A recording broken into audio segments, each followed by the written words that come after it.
sommes sur un modèle TF42-7 TTCS CVT, donc en 145 chevaux. Donc 42,7, donc la machine capacité 4 tonnes 2, hauteur de levage donc 7 mètres. Machine équipée d'une cabine suspendue, oléopneumatique, avec correcteur d'assiette. Nous avons donc sur cette machine-là la particularité d'avoir un correcteur de dévers et un déport latéral. Donc là, nous sommes sur une machine avec une motorisation en moteur Dutz, 4 cylindres stage 5 de 145 chevaux. Donc la particularité de cette machine, c'est qu'elle est équipée d'une cabine suspendue.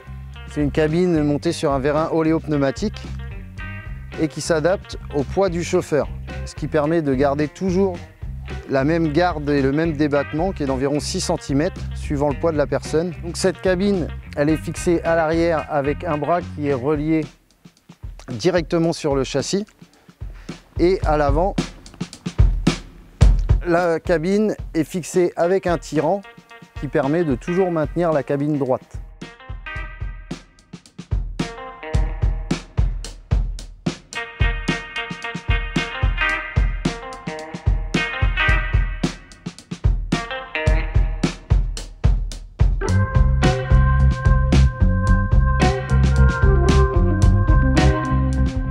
En cabine, nous allons retrouver un inverseur de marche à gauche et également un inverseur qui est situé derrière votre joystick qu'on actionne directement avec l'index.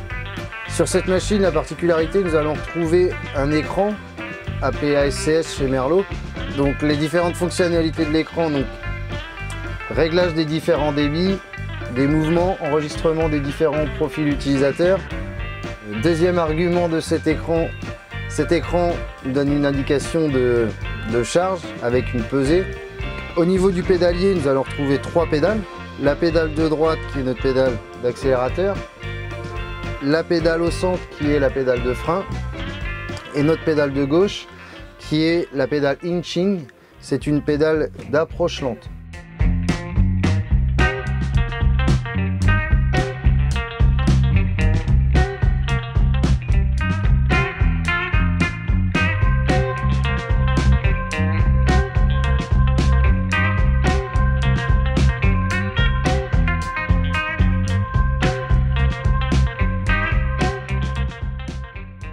Au niveau de la motorisation, ce Merlot est équipé d'un moteur Dutz.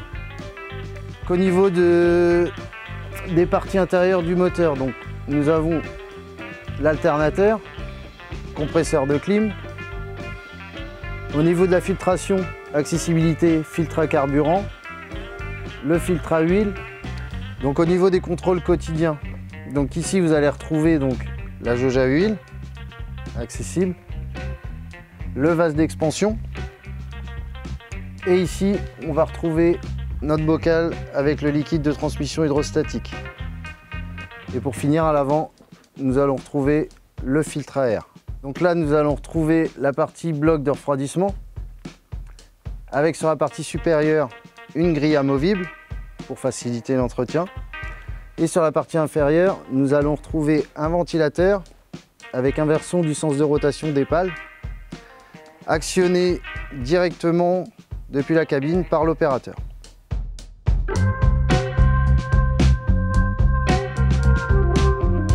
Au niveau visibilité sur la droite, étant donné qu'on est assez haut, on y voit bien à droite.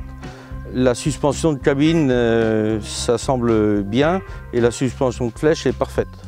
Elle se met à n'importe quelle position, donc elle fonctionne bien.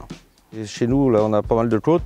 Il a une puissance hydraulique moteur bien, donc il monte bien. Il n'y a rien à dire au niveau du moteur et de l'avancement. Maniabilité, c'est souple. Sur route, il semble monter les côtes correctement, ça va. En débit d'huile, c'est son point fort, je dirais, par rapport à la molette où on peut ralentir ou accélérer le débit d'huile. En étant au ralenti avec le moteur, ça fonctionne bien en approchant de l'épandeur. Mais c'est un coup de main à prendre. La cabine est pourtant de taille normale, mais la porte n'est pas très grande et on se met les pieds pour descendre. Donc c'est un inconvénient, mais de l'autre côté, on est obligé de descendre en marche arrière. Et ça, c'est positif de descendre d'un matériel agricole en marche arrière, il y a moins de risques d'accident. Bon, il a un petit godet, Le cul du télescope ne lève pas, donc c'est un point positif. Par contre, il se met toujours à sonner dans la cabine dès qu'on fait une corvée de fumier. Et la sonnerie est assez désagréable, ça n'arrête pas de biper.